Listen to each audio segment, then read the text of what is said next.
और बुलेटिन की शुरुआत मुंबई से आ रही बड़ी खबर के साथ। माफिया डॉन और मुंबई बम धमाके के आरोपी मोस्ट वांटेड दाऊद इब्राहिम के गुर्गों के खिलाफ मुंबई में इस वक्त बड़ा अभियान, बड़ी कार्रवाई चल रही है। एनआईए ने मुंबई में एक साथ करीब 20 जगहों पर छापेमारी की है।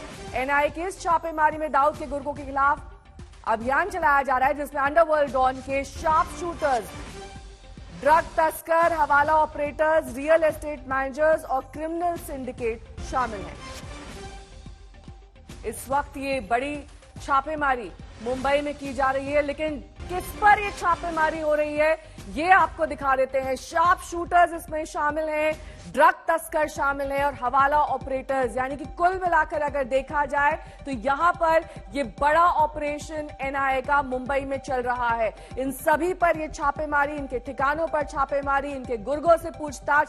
शार्प शूटर्स जो बड़े बड़े केसेस में इन्वॉल्व रहते हैं उनसे भी इस वक्त पूछताछ की जा रही है। ये बड़ी छापेमारी दाऊद के गुर्गों पर चल रही है। पाक का मेहमान दाऊद इब्राहिम, पहचान उसकी अंडरवर्ल्ड सरगना, सबसे बड़ा सरगना ये माना जाता है अंडरवर्ल्ड का, और वर्तमान पता यानी कि इसका एड्रेस कराची पाकिस्तान में है। धंधा, हथियार, ड्रग्स, तस्करी और तमाम वो चीजें जो इलीगल हैं, जो गैर कानूनी हैं, कारोबार भारत के खिलाफ और साजिश भी भारत के खिलाफ। कारोबार का पूरा नेटवर्क दरअसल मुंबई से ही ऑपरेट किया जाता है। कहां कहां छापेमारी की गई है ये आपको मैप के जरिए समझा देते हैं। 20 जगहों पर रेड डाली गई है, जिसमें बांद्रा, सांता क्रूज, गोरेगांव, बोरीवली, नागपाड़ा, परेल, यानी कि अगर पूरा का पूरा ये मुंबई का वो इलाका, ये वो कोस्टल एरिया आप देख सकते हैं, एक के बाद एक चेन की तरह ये छापेमारी की जा रही है, जहां पर डी कंपनी के ठिकानों का पता चल सकता है। दिवेश मेरे सहयोगी इस वक्त तमाम जानकारी के साथ मुंबई से जुड़ गए हैं। कंवलजीत मेरी सहयोगी दिल्ली से जुड़ गई। सबसे पहले दिवेश, आपका रुख करते हुए, ये बड़ी छापेमारी एनआईए की, तमाम वो ठिकाने हम दिखा रहे हैं जहां पर ये छापेमारी की गई है। अब तक क्या कुछ निकलकर सामने आया है? जी, आपको बता दें, सवेरे जल्दी ही ये रेड शुरू कर दी गई और करीब 20 ऐसे ठिकाने हैं जिस पर कहा जा रहा है कि दाऊद से जुड़े लोगों पर ये रेड की जा रही है। इसमें नागपाड़ा है, नागपाड़ा का इलाका है जहां पर हसीना पारकर रहा करती थी, वही उस इलाके को नागपाड़ा कहा जाता है। वहां पर कई ऐसे गुर्गे हैं जो दाऊद इब्राहिम गैंग के लिए काम किया करते थे।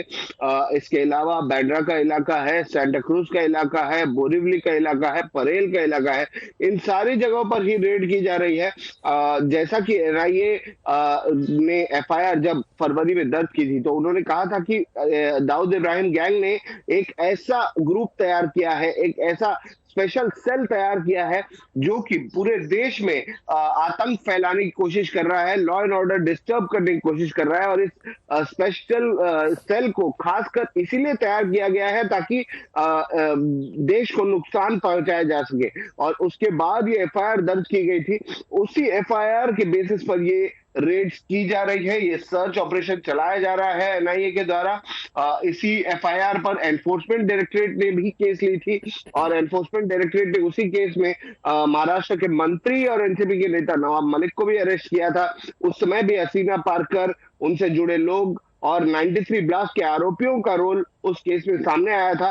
और अब भी एनआईए जो प्रोब कर रही है, जो इन्वेस्टिगेशन कर रही है, उसमें हर उस व्यक्ति की इन्वेस्टिगेशन हो रही है जो कभी ना कभी दाऊद इब्राहिम गैंग से जुड़ा रहा है। वो या हवाला का मामला हो, ड्रग तस्करी का मामला हो, या शार्प शूटर्स इन्वॉल्व हो, इन सारे ही लोगों पर अब एनआईए की नजर है और इसीलिए ये रेड की जा रही है। ठीक है, लौटूंगी मैं आपके पास दिवेश। कंवलजीत मेरी सहयोगी भी लगातार जुड़ी हुई। कंवलजी, देखिए ये कोई स्टैंड अलोन ऑपरेशन नहीं है। जब भी इस तरह का ऑपरेशन चलाया जाता है ये अलग अलग उन प्रमुख शहरों को भी टारगेट करता है जहां पर सस्पेक्ट्स हो सकते हैं।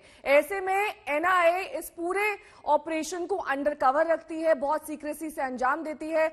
लेकिन दिल्ली में इसको लेकर क्या हलचल है, क्योंकि लगातार दाऊद इब्राहिम को टारगेट करना, उसके ठिकानों को, उसके गुर्गों को, ये किस तरह का संकेत देता है? देखिए, ये जो केस है वो फरवरी में उसमें एफआईआर हो गया था, लेकिन सबसे बड़ी बात है कि दाऊद जो कि कराची पाकिस्तान में है, वो अपना जो बिजनेस बिजनेस है वो ऑपरेट खुलेआम कर रहा है, चाहे वो ड्रग्स सिंडिकेट से हो, क्रिमिनल सिंडिकेट से हो, चाहे वो ड्रग ट्रैफिकिंग के जरिए हो, रियल एस्टेट में पैसे लगाकर हो। तो इस पे क्रैकडाउन करना बहुत ही जरूरी था, क्योंकि इसी वजह से जो उनका फैलाव है, जो टेंटिकल्स जिसे हम कहते हैं, वो हर जगह है और उसी पे क्रैकडाउन एनआईए ने किया है। 20 लोकेशन है, चाहे वो बोरीवली हो, चाहे वो सांता क्रूज हो, परेल हो, बाकी जो इलाके हैं वहां पर जो कंटिन्यूस मल्टीपल रेड्स चल रही हैं, वहां पर उन लोगों पे किया जा रहा है। जैसे आप बता रहे थे, कोई शार्प शूटर है, कोई क्राइम में इन्वॉल्व है, ये एक पूरा नेक्सस है जिसको तोड़ने की कोशिश एनआईए कर रही है। पूरी नजर बनाए रखी थी, पहले पूरा एग्रीगेट किया गया कि कौन कौन है और उसके बाद छापेमारी की गई है। क्या निकल कर आएगा वो बाद में पता चलेगा, लेकिन 93 ब्लास्ट के अक्यूज जो कि मुंबई से सीधा कराची चले गए, अभी भी ऑपरेट कर रहा है। और क्या उसका एक गैंग है, क्या मोडस ऑपरेंडी है, उस पर शक ठीक है।